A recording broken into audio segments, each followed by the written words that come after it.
guys, good morning. Thank you for being with me. I woke up this morning after having some self-service last night and checking in with family and clients and things like that. And I've made a really difficult decision to go ahead and end my hike up at Cottonwood Pass, which is about 12 miles ahead of here, rather than trying to continue on and finish this year. I would love to do the trail, but life is just telling me this isn't the right time. So this is going to be the last day of my hike. I will finish segment 2 of the Collegiate West. I've crossed more than 200 miles, but not quite halfway. So I'll come back another time and either finish up with another long section or start over and do the whole thing.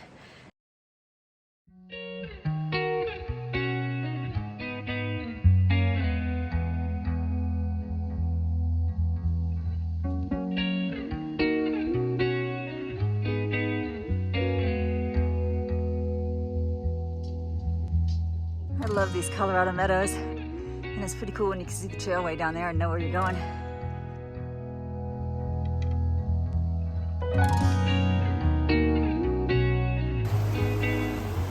This will be a fun little crossing. Choose your spot. Just starting the last section up, 7 miles. I wonder if I'm going to be climbing higher than that little cloud this afternoon. That would be pretty wild.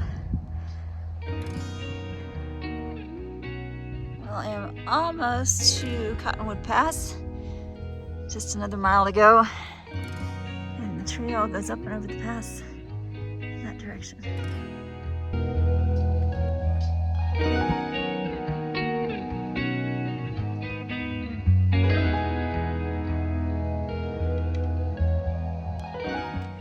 Hello there.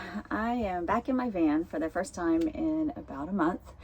And as I promised at the beginning of this video, I told you I would explain more about my quick decision to get off the trail. I know it probably seemed really sudden.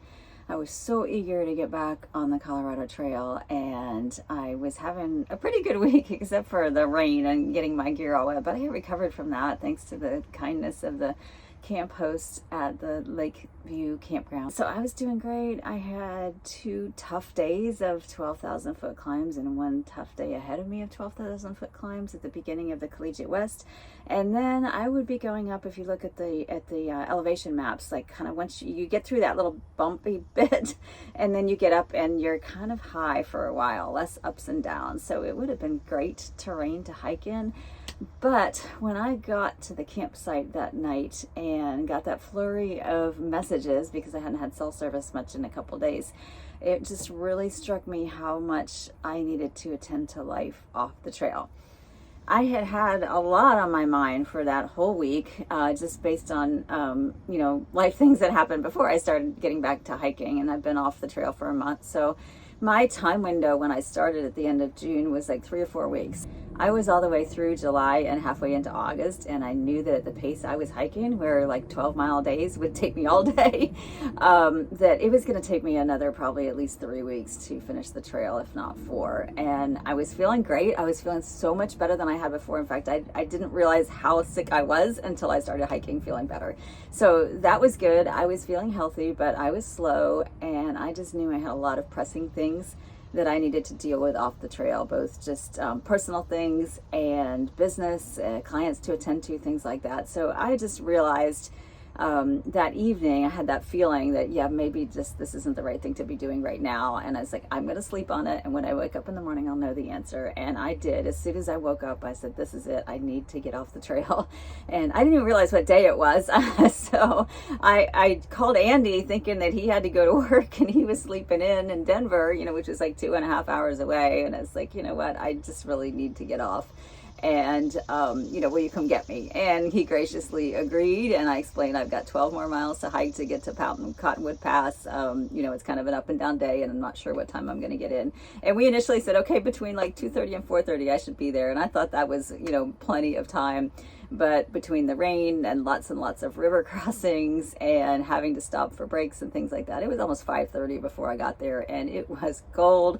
I got drenched in the rain and wet from hiking through rivers and that sort of thing. So it was definitely a tough day. And when I saw him and Forrest at the top of Cottonwood Pass, I literally just dropped my pack and collapsed.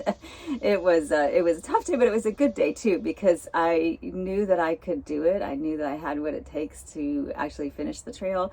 And I was making a strong decision, a decision from my heart, that it just wasn't the right time. So I can go back next summer. I can do the whole trail if I want, start from the beginning. I could go northbound if I choose, or I could pick up right where I left off and finish. I don't know. I'll figure that out later. But I just decided that, you know, for this year, I think my backpacking is done.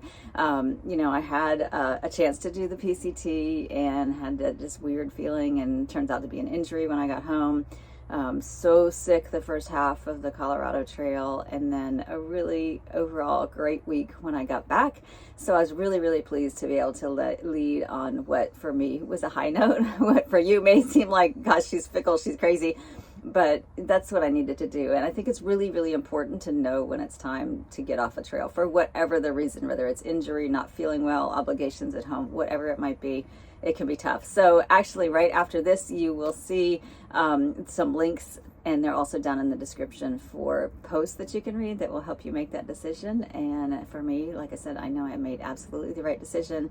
Been very happy since I got off. I spent some time in Denver, went to New York to see my daughter, went to Maine to see a cousin. Now I'm back in Charleston, and in a couple days I'm going to be heading down to Florida to spend time with my parents. So I'm doing what I need to do, and I hope that you are also following your heart and doing what you need to do.